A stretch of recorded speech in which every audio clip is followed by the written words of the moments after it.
Bonjour, aujourd'hui je voulais vous parler des 6 profils d'enfants précoces, dits haut potentiel, et ceux que je rencontre en cabinet, ceux que je ne rencontre pas. Alors attention, ces profils sont donnés à titre indicatif.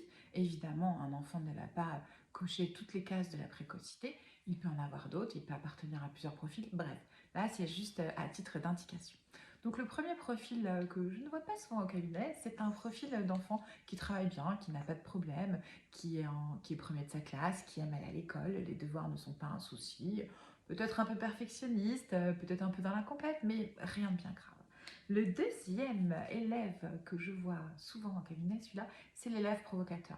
Donc lui, c'est un enfant précoce qui aime négocier, qui manque de tact, qui a un sens de l'humour un petit peu décalé, qui sait toujours tout sur tout, qui négocie souvent avec les adultes, qui n'aime pas les règles, soit les siennes par contre, et qui a un fort sentiment d'injustice.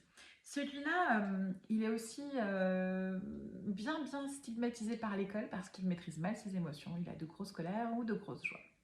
Le troisième petit profil que je vois quand même un petit peu au collège, ce sont les profils caméléons. Ce sont en général des filles qui en primaire passent sous les radars. Elles sont discrètes, elles travaillent bien, elles sont mignonnes, on ne les entend pas, elles sont calmes, réservées. Et au collège, ça commence à être pour elles un peu compliqué. Elles se suradaptent en permanence, elles ne veulent surtout pas être différentes des autres et elles ne veulent surtout pas être au potentiel. Malgré tout, eh ben, tôt ou tard, on va quand même y aller. La gestion des émotions est un petit peu compliquée pour elles, mais comme elles sont toutes douces, toutes discrètes, on ne fait pas attention. Le quatrième profil, c'est un élève décrocheur que je mixte souvent avec le provocateur. Alors, le décrocheur, lui, il est vraiment en colère. Le système scolaire ne lui convient pas, il ne fait pas ses devoirs, tous les nerfs, tout l'agace, ça ne va pas, les profs sont des cons, il n'y a rien qui va, et souvent, on ne voit même pas qu'il est au potentiel. Il va falloir prendre du temps pour discuter de la confiance en soi, de l'estime de soi, vraiment aller chercher ce qui ne va pas. C'est des enfants qui dérangent, qui ont beaucoup de rancœur, qui se sont fait casser plus ou moins par le système scolaire parce qu'ils ne rentrent pas dans ces fameuses cases.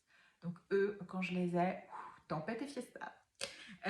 L'élève doublement exceptionnel, alors celui-là aussi je l'ai souvent, c'est nos 10 HP, nos TDAH, HP, les autistes aussi HP. Donc cette double casquette fait qu'on a affaire à un enfant très intelligent mais qui n'arrive pas à passer à l'écrit. Par exemple les dyslexiques, voilà, ils ont beaucoup de difficultés à écrire et du coup ils passent sur l'ordi. Mais c'est des enfants qui se suradaptent, qui sont souvent fatigués et qui sont vraiment exceptionnels parce qu'ils pigent quand même super rapidement. Donc les 10 peuvent être HP, même si on ne voit pas au whisky. Le dernier, je fais vite, le dernier, c'est un élève autonome, indépendant, qui aime aller à l'école, tout va bien, tout est tranquille. Il se rapproche de l'élève numéro 1, mais lui, je le vois jamais. Merci.